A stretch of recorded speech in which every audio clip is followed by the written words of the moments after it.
I'm Charlotte McLeod with investingnews.com, and here today with me is E.B. Tucker, editor of the Tucker Letter. Thank you so much for being here. Great to have you. Thanks for having me. Really good to be speaking with you as always, and as I'm sure everybody can tell, you are not in your usual location. So let's begin by, maybe you can tell me, where in the world are you right now?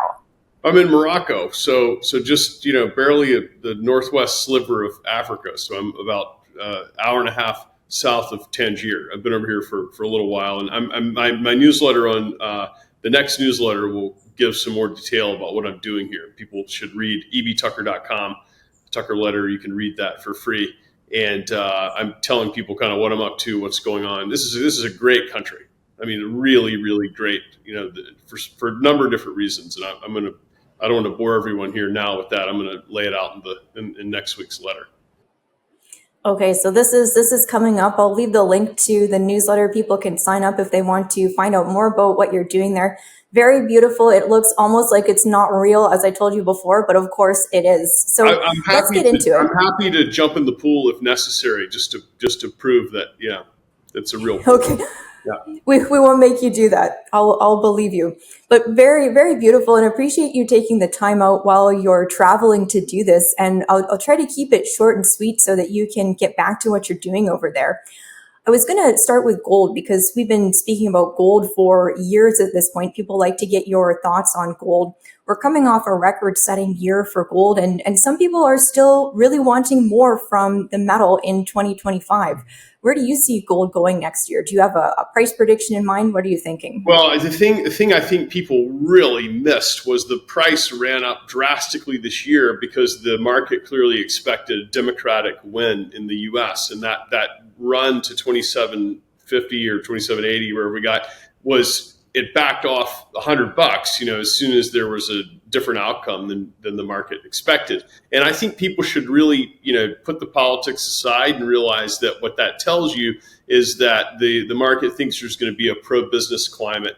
And there were some threats and some risks that were causing gold to bid up going into the election, and that shifted. And so gold still had a great year, but what you're looking at now is that you're looking at a scenario where some other assets are set to move. And I think the gold price will have a good year next year, but I don't think it's some kind of panic breakout, and I think people need to really understand that gold's going to move up at the rate that your currency really moves down, your buying power. I mean, if you're a Canadian, think about it like this. If you could wind back the clock to January 1 and you're, regular hardworking person in Vancouver or Toronto or something like that, the best thing you could have done would be to buy, as many Maple Leafs as you could fit in the safe. And you had a great year. Your currency did not have a great year, but not really much happened with gold. It just kind of moved. The one thing that really occurs to me, Charlotte, is that you've got to have something from a cognitive perspective wrong with you to own a mining stock. I mean,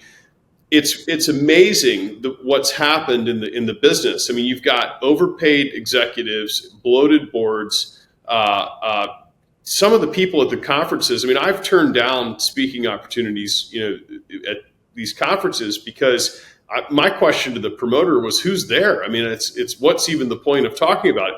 You buy the gold stock and it goes down. You buy the gold and it goes up, right? So and obviously, like, there have been winners. Don't get me wrong. I mean, of course, there's been a company here or there it's not like there's not going to be some. But the argument for the stocks was, as the gold price rises, they earn more money and the equity value goes up. Hasn't happened.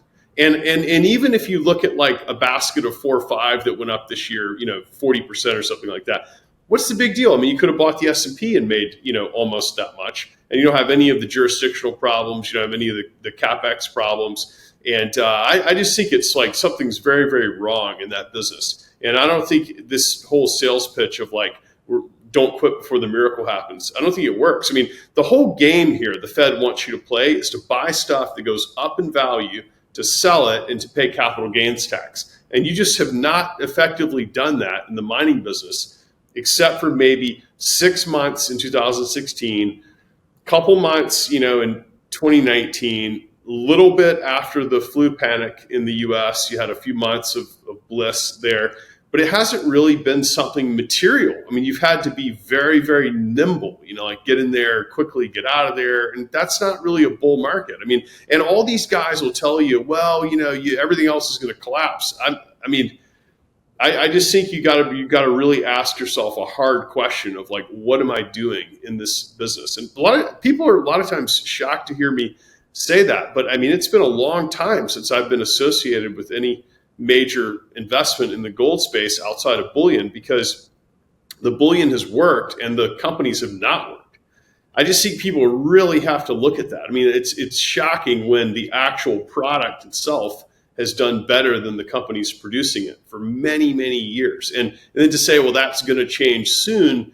Maybe it will change soon. Maybe it will change soon. But I think if you're clear-headed, you want to wait to make that trade until you see it change. Some of these companies that got bought this year, all these deals, we don't have to get into specific, but some of these companies that got bought are still a fraction of the share price of where they started. A fraction of the price. And then if you look, the executives every single year, they got more and more incentives, and they got, deal payouts and everything happened. Well, so what? I mean, that's like 5 people. I mean, why do we care about them? I mean, it's like the average stock buyer could have bought U.S. Treasuries and made more money. So, whatever, you could buy just physical round ounces of gold and have made more money. I think people have really got to start talking about that, because how does the business work? I mean, I don't know if people saw, but I was down in Uruguay with Doug Casey, and we had a long meeting about this, talking about some things that we're doing together, like related to this. And I told him, I was like, it's not the 90s anymore. You've got these, Vancouver people running around like trying to raise $3 million to keep a company going. It's like, what are you doing? It's so crazy. I mean, the game is to make money by buying something and selling it at a higher price.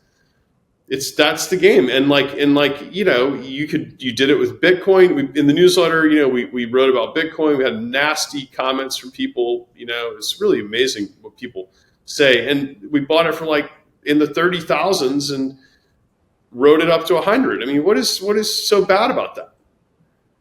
I mean, I don't understand. It just doesn't make any sense to me. I mean, this market is a great opportunity to buy things and sell them at a higher price.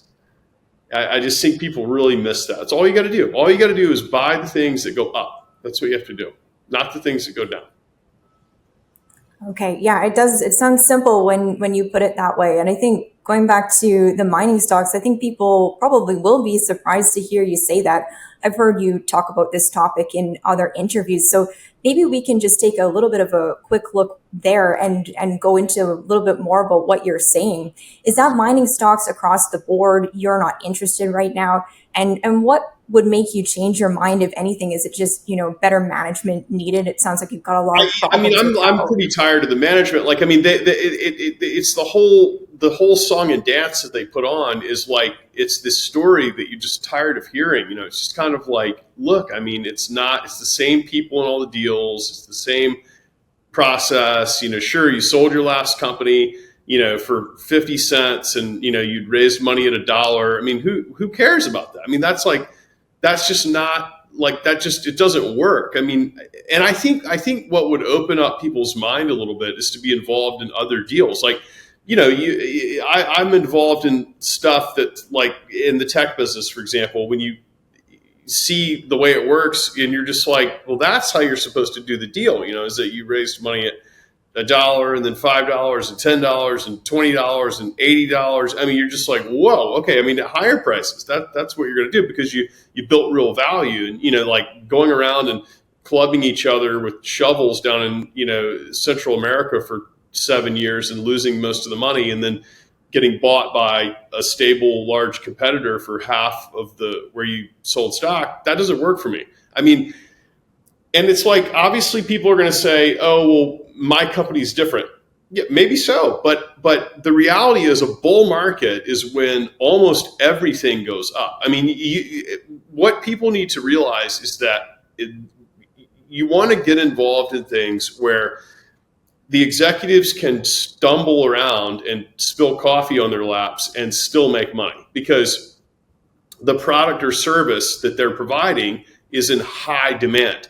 Nobody is buying a mining stock. I mean, nobody. Like, let me just, so I spend half my time in New York. So obviously, like, I'm with a lot of people that are in the mainstream money business, and it's almost like a fact that you want to hide that I know about gold. You know, it's like now I have two books available. One of them has nothing to do with gold, thank God. So these people, it's interesting to listen to what they're up to because they're not involved in the resource business. And the reason they're not involved in it is because their job is to make money. And it's very complicated to make money in the resource business. I mean, like, a lot of the people that come on here, and like when I got started in my career, it was a different market. You had this market where, you know, there was a lot of money coming in for exploration. There was a lot of money coming in to buy projects. It's not happening right now. It's like the business is getting smaller. I mean, you look at the total market cap of the junior stocks and it's microscopic. And then to say, well, it's going to explode by 100 times, to me is like slightly delusional. I mean, maybe, but the reality is if it does that, you'll have plenty of time to get involved later. And I think that's what people need to see is like thinking that you're going to be the last person in the door before the rocket ship takes off is crazy. And the other thing people should realize is like, I sometimes wonder if anybody read my first book. A lot of people bought the book. I mean, it's like almost 100,000 of them or something. But I wonder if anybody read it because what happened was I'm laying out the case for physical bullion and then laying out the case for how I played it 5 years ago. And sometimes things don't work out, right? It's like these markets are changing all the time, you know. And so the reality is that like when something doesn't work out, it's like if you're in a relationship and it doesn't work, like, and you break up, right? And people say, what happened? Well, it didn't work out. Oh, okay. What do you mean? Well, what do you think I mean? I mean, I thought it was one way and it didn't work out that way. So we split up. Oh, okay. Well, that's how life goes, right? I mean, you get started on a trend and then it starts going. And if a stock doesn't perform, you cut the stock and you sell it, right? I mean, you don't like say, well, I invested in buggy whips in 1930 and it turns out there was this thing called an automobile, but I stuck with the buggy whip business. Like, you don't say that. And then people say, well, why'd you get out of that buggy whip business? It's like, well, there was a little something called Henry Ford that came along, you know, and it's a game changer. So what I'm saying is, if you want to make money on the long term, okay, if you're just gambling, all right, if you're a hopeless gambler, maybe it makes sense to stick with the penny stocks, okay, because that gives you a personal good feeling that you might need in your life. But that's not really what I'm interested in. If your game is to make money over the long term, what you got to do is you got to get involved in stuff that's got energy behind it. And then you got to get out of stuff that's dying. Okay. So like if you're in a relationship that's exciting and energetic, you stick with it. If you're in a relationship that's literally dying of cancer, get out of that relationship. I mean, that is like not the kind of place that you stay if you want to live a long, healthy life. Okay. Because you're going to go down with that ship. And so what people need to do is they need to say, when the mining stocks go, I'll jump in and get involved with them. But they've not gone. So like 25% move in gold and negative, 5% move or something in your mining stock, major problem, right? That's a major problem because the company told you if gold goes up 25%, you'll have to like scrape us off the ceiling. That's how big the party's going to be. Didn't happen. So now really quickly, let's get down to a practical thing you can do. This is one of my little secrets that I do. Write stuff down that people tell you. Okay. So I keep like all these little books. I write down, it's not like a secret either. I mean, you could steal the thing and I don't think you'd know how to use it, but I'll write down the date and I'll say like, Bob told me this or whatever. And then you look back and you're like, this guy told me that he would be making this much money if the gold price did this. Gold price did this, he's losing money. Now he wants more money. I'm out of there, man. No hard feelings, but like, I'm not playing that game anymore. Now, if the opposite happens, like he told me he'd make this much money, he made more money. Well, that's a story that I'm interested in. And so that's what people need to understand is that, in my career, I have been wrong several times. Okay. Like, I mean, my thing is like, if you're a baseball player and you bat 600 or something, they bronze you into the Hall of Fame, right? I mean, that's you're like a career, achievement is so great that you're forever. They name highways after you. In the investing business, the same thing, right? Like you have got to quickly cut when you're wrong. That's what you have to do. When you're wrong about something, get out of that. And then when you're right about something, add to it, stay in that, and so people have a really hard time with this in the mining business because they think magic's going to happen. But you got to look around. You go to the mining conference, there's like 9 people there. You go to the AI conference and there's like 9,000 people there, and there's like people jumping out of cakes and stuff. And you got to understand something like there's like hundreds of billions of dollars going around and saying, and then in the mining conference, there's like $20,000 going into it, and 10 of it's yours, right? So like, that's what I'm trying to say. Now, if that changes, like if you see that change, then you shift gears right away and you go chase that. You don't need to be the first dollar in, okay? Like everybody wants to sell at the top, forget about it. The first dollar in and the last dollar out are like impossible. I mean, you'll die trying to get that dollar. And you don't need to die. Like you need to catch the middle of that, And so some of the things we've been talking about, these other sectors, they're a little bloated. I mean, it's like you've got, Apple trading at 40 times earnings or something. It's a little high. I mean, it's like a little crazy. So, I mean, I don't think things are so binary, but I have become very fatigued with listening to the pitches for the mining guys. Even the early stage, even the ones that are like, we have a special deal for you. It doesn't sound that special because like it's the same old recipe that nobody's buying. Okay, I think that helps us understand where you're coming from for sure. So not the time for mining stocks right now.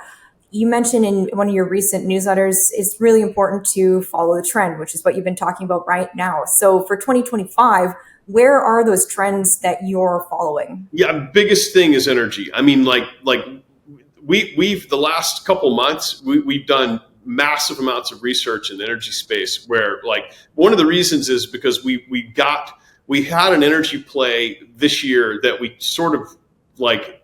I'm not going to say we got it wrong, but like we were surprised how some things worked out. Like we were in that trade, but we were like. How it started the year and how it finished the year, it was not exactly what we thought. We did okay, but like in that trade, we learned about what's really going on with the energy needs, and then we got a little deeper with some political contacts and people that are involved, kind of higher level stuff, and we figured out that like the whole entire way that we use and consume energy is about to change. And I mean, change like radically speaking. I mean, the thing that like really did it for me was when you start playing with the AI programs, the chat GPTs, all this stuff, and somebody starts explaining to you what's happening from an energy perspective, and you realize that like if I ask Perplexity AI something about like in Morocco, like I'm writing about the situation in Western Sahara, I mean, in 5 seconds, it gives me like this very interesting summary of like, all these different facts. It's like doing Google search back in the old days. Remember in like 2006 or whatever, you could do a Google search was more useful than now, because it was like non-biased.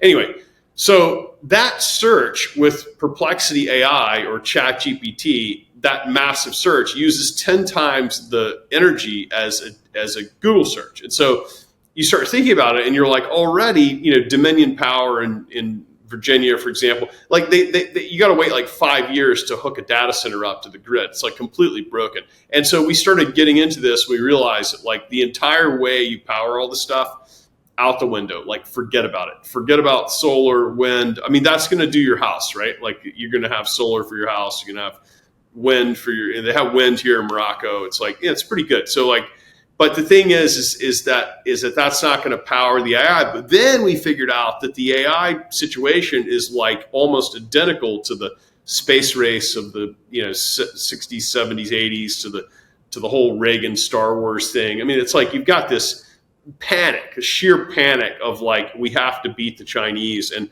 anyway, so we figured out a way to play that's pretty aggressive. pretty exciting. There are going to be startups like in Vancouver that are going to focus on this. I think like a little bit more better organized than the mining stuff. That's the whole thing that kind of got me negative on the miners too, was you meet with somebody doing a company in the energy space and it's like way organized. I mean, you're like, this is probably going to work. I mean, like, it's not like the same 4 people that, are doing every 9-cent private placement in the mining business. I mean, you got like, this is some heavy stuff, patents, like technology, it's big. And you look at the new incoming president's energy advisors and it's like, boom, it's all there, and so that's the kind of stuff we want to play. And there's not that many public equity options, like stock options to work with. So like, it's not very hard to play that. It's early days. And all you got to do is beat the S&P. That's all you got to do. Like, I mean, it's like people kind of think you got to have like multiply your wealth every 3 months.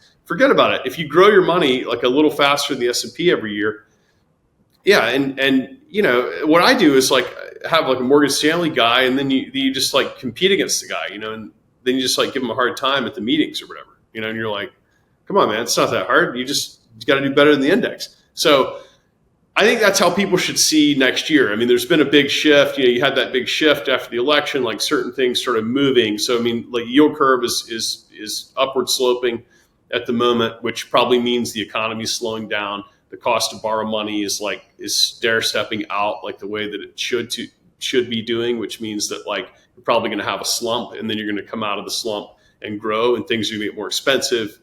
I think they need to understand the price of things is going to go up. It's not really like inflation like people are used to. It's not the same thing. It's like what you pay for stuff is going to go up, and you need to make more money. And actually, the Fed wants you to make more money. The Fed legitimately wants you to buy something and sell it for a higher price. And I think you should go along with it. I mean, why fight it? It's like everybody's like fighting it, losing money. I mean, not everybody, but I mean, there are people that are arguing about some bad idea that doesn't work. It's like, just literally let it go. I mean, the first of the year is the best time for you as a person to stop doing things that don't work. Okay. Like, you got to look at what you've been doing. If you've been like on a workout or something and you have no results for like 2 years, you actually get in worse shape. You got to stop doing that workout. Okay. You got to do a new workout. And all you got to do is like try anything. Because I mean, if what you're doing is not working, it's like literally anything is better. I mean, so just make a list of all the stuff in your life I do this, right? I mean, it's like I do this, like it's very important. And you look at stuff, you're like, what results am I getting? Like if I have like a service provider and I'm getting worse results, you just fire them. I mean, that's like, you fire them and you get a different one. It's like, and your perspective changes when you make these changes. And so you could do that with your investments. You look at your investment account and you're like, what happened? What was told to me about this? Okay, fine. It was wrong. People are wrong. Cut it. Get out of there. Instead of like fighting it and kind of holding on, leaving claw marks, just cut it and let go. And January 1, like there's a reason why we have this whole New Year concept, like in the West. It's like you just literally January 1, wake up, don't do the same crazy thing you were doing for the last year that caused you to lose money. And I hope people can see that, like, that's like, I think, Charlotte, the difference between people that are like very successful in the business and people that are not are it's just they move faster. Like they're faster to double their efforts on something that's working, and they're faster to quit doing things that don't work. They don't hang around like confused and blaming and they still do that. Like it's onward and upward. And it's one thing to say, it's another thing to do. But like next week is the time to do that. Okay, well, I think that's really good advice for in general, but also because we're starting a new year. So thank you for taking the time to explain what you're doing and also what you're not doing. This is really valuable. And we'll have you back in the new year, hopefully, to maybe go a little bit deeper on the energy side. But for now, this was really good. Thank you so much. Definitely. And look, everybody, to ebtucker.com. I mean, this is like, it's kind of about a little bit more than just what stock we're buying at the moment. But, it comes out every other Thursday at 9 a.m. There's no marketing. There's no solicitation. It's just me. It's the only thing that I write. So I used to write for a lot of big people, and it's like, that's all that I do. So it's the number one way to keep up with me, and you can read for free. Perfect. And as I said, we'll have the link to that in the video description if people want to check it out. So again, thank you so much, especially coming from such a beautiful location. Really good to have you. Once again, I'm Charlotte McLeod with investingnews.com, and this is E.B. Tucker with the Tucker Letter. Thanks so much. Happy New Year, Charlotte. Happy New Year. Thank you for watching. If you like this video, make sure you hit the like button and subscribe to our channel. We'd also love to hear your thoughts, so leave us a comment below.